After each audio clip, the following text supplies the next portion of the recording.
In this American English pronunciation video, we're going to go over the pronunciation of the word little.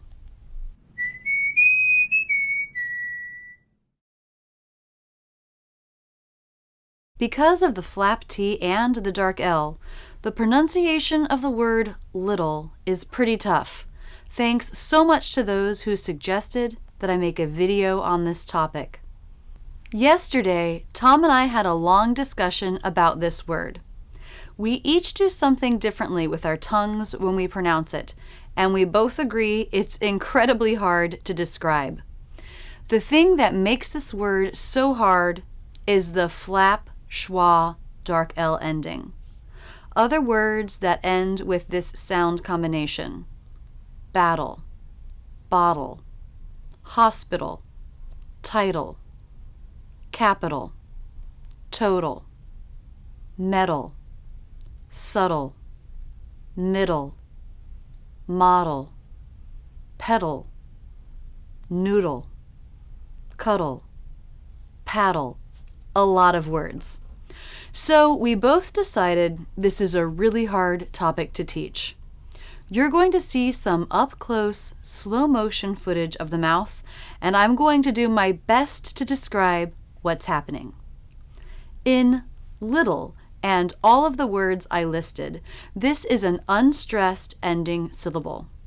So the syllable le is stressed and do is unstressed. That means it will be flatter and lower in pitch than the stressed syllable. Little, little, little, data, little. We start with the L consonant. This is a light L because it starts the syllable. That means it's different from the second L, which is at the end of the second syllable, a dark L. The light L can be made two different ways. First, it can be made with the tip of the tongue at the roof of the mouth, like this, le. Or it can be made with the tongue tip coming through the teeth, like this, le. In this case, it looks like the TH, but the tongue is not relaxed, letting the air vibrate like it does for the TH. For this L, the tongue is a little stiff, You'll see this L in the slow motion clip at the end of the video. The vowel in this stressed syllable is the I as in sit vowel.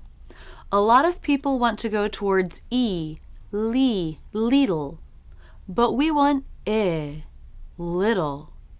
Relax everything to get a more accurate vowel sound. I, li. The tip of the tongue touches the back of the bottom front teeth, and the front part arches up towards the roof of the mouth. Le, I.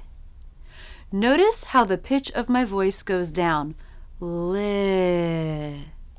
This is the shape of a stressed syllable. Now we get to the tough part, the unstressed second syllable. We have the flap T followed by the schwa dark L sound. Normally, for the flap T, the tongue bounces against the roof of the mouth and right back down. Ara, ara. If this sounds like the R, that's because it's the same sound as the R in your native language. But the tongue does something a little different in this word, little. Tom describes making the flap T in little like this. The tongue does a little release, then goes right back to the roof of the mouth for the dark L. So the tongue doesn't really do a full bounce for the flap, just a little release. I pronounce this differently. I don't release the tip of my tongue. I leave it right where it is at the roof of the mouth. Little. Instead, I release the back part of the tongue, pulling it back like we do for the dark L while leaving the tip where it is. Usually, I make the dark sound of the dark L with the tongue tipped down, but in this sound sequence, I leave it up. I think you'll find when you get the hang of it that it makes the word easier to pronounce. Let's break it down and practice putting a break between the flap up and the dark L. Lid, ol, lid, ol. The back part of the tongue releases down and back a little to make this dark sound ol, little, little. Let's watch this word up close and in slow motion. Here, my tongue comes through my teeth for the beginning L. The tongue tip slides down behind the bottom front teeth and the teeth part. The front part of the tongue arches up. This is the I vowel. Watch as the tongue tip goes to the roof of the mouth. Now, of course, you can't see it, but the back part of the tongue pulls away and back to make the dark L sound, ol. And the tongue tip comes back down at the end of the word. Let's watch again.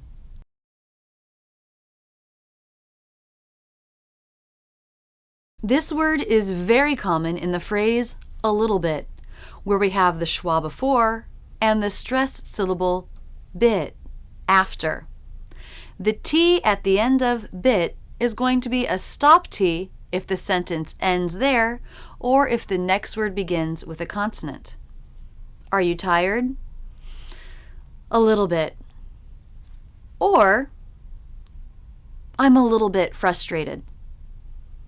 Those were both stop T's, bit, where we don't make the final release, but just cut off the air for an abrupt stop. A little bit. The T at the end of bit will be a flap T if it's not the end of the sentence and the next word begins with a vowel or diphthong. For example, tell me a little bit about that. Bit about. Bit about. Bitta, bitta, bitta.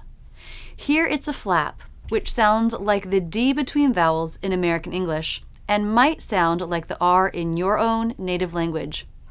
Bitta, bitta, bitta, bit about. I hope this has given you an idea of how to pronounce this word. It's a very common word, so practice it a lot and get comfortable with it. If there's a word or phrase you'd like help pronouncing, please put it in the comments below. Are you signed up for my mailing list? If you are, you get a weekly email with English lessons and fun stories and photos from my day-to-day life. It's absolutely free. Please sign up. It's a great way to keep in touch. Either click here or look in the description below. Also, I'm very pleased to tell you that my book is available for purchase. If you liked this video, there's a lot more to learn about American English pronunciation, and my book will help you step by step. You can get it by clicking here or in the description below. That's it, and thanks so much for using Rachel's English. If you liked this video, be sure to subscribe. Either click here or in the description. But don't stop there. Keep learning with my American English in Real Life playlist, my Ben Franklin playlist, or my Word of the Week series. Click on me to check out my channel where there are hundreds of great videos. Don't forget to visit my website where you can learn about my premium membership and online courses.